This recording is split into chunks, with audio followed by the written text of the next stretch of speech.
John Lynch is our first speaker. John Lynch, he is an independent designer with a background in software development for websites, exhibition spaces, and apps. He studied at the prestigious CIID Copenhagen in 2011, where he first grew to know and love UX. Be warned, though, as an independent designer, I'm told that he's carrying business cards, so he will approach you. John's talk is called Essential Conversations in UX. So everyone welcome John.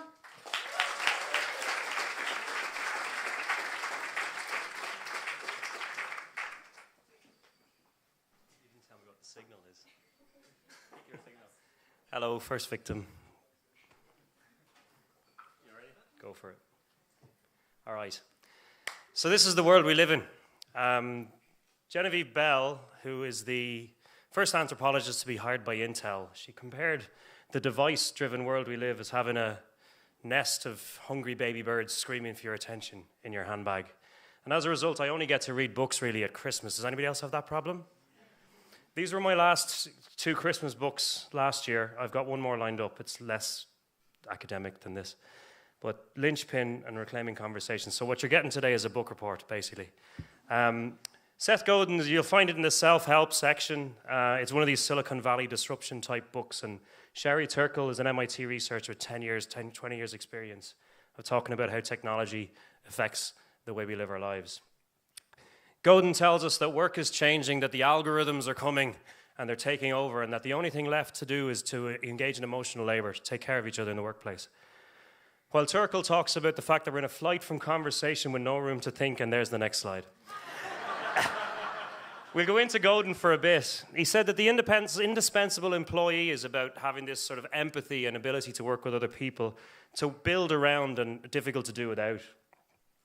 He said that automation is encroaching over our job descriptions, and there in the middle lies doom. And what this means is that in today's workplace and over the next whatever number of years, we're going to see a market change. We're going to see, in every way, not just in design, we're going to see a need for people who have a different set of skills. People who are more human, more connected, more mature, more able to empathize. People who you can cope with most of the time without getting too stressed, and who can deal with like really crazy multiple situations and make decisions without angst.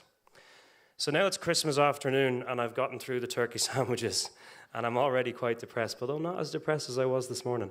And I switch over to Sherry Turkle. And in a world where people's skills are becoming really, really important, she's telling us that we're running away from conversation, that we're being silenced by our technology, and that even a silent phone switched off in the middle of a table in her research decreases the depth and the engagement in a conversation between 2 people. She talks about the Goldilocks effect, which is where you text someone instead of talking to them. Yeah, I just said hello, sorry your dad died, and that kind of thing. Because it's not as involved as a human relationship, which is rich, messy, and demanding. And we have this lovely, perfectly right porridge that we're dealing with, and we do it in work. There's someone sitting over there, and we fire them off an email instead of actually having an argument. Sorry to sound a bit bitter. People she spoke to in her research who said they'd rather text than talk, who said their phone is their tiny god they can't do without. She quotes Louis C.K., who's saying that phones are taking away our ability to just sit and be ourselves and reflect and understand things. She said we've got an abundance of weak ties, the people we only text or our Facebook friends with, or the people at work we only email and we don't really know what their face looks like.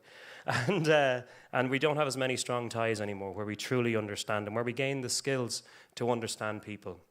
So this is about Stevens' day and the bottle of Middleton, which we don't have Middleton in our house. The bottle of cheap Jameson, sorry Jameson, is dry. But I'm thinking, what are we doing here? Because this kind of skill is fundamental to good design. We have to understand each other. We have to understand the teams we work in and people from disciplines that are way beyond our own. And we have to look like this rather than hidden away behind our headphones and screens. I just finished a job, and when I finished, I never deleted an email. This is how many emails I had after 2 years. How many half-thought workshops, phone out during a meeting, lying in bed in the morning moments are those? It's a huge number, and you divide it in, it's like 100 or so a week. So what can we do?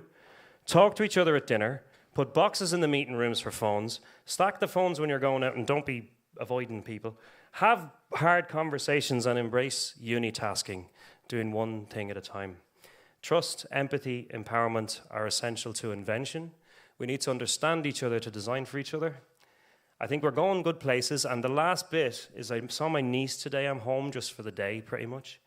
If you teach your kids banter, I think it's going to be like the key skill for the future.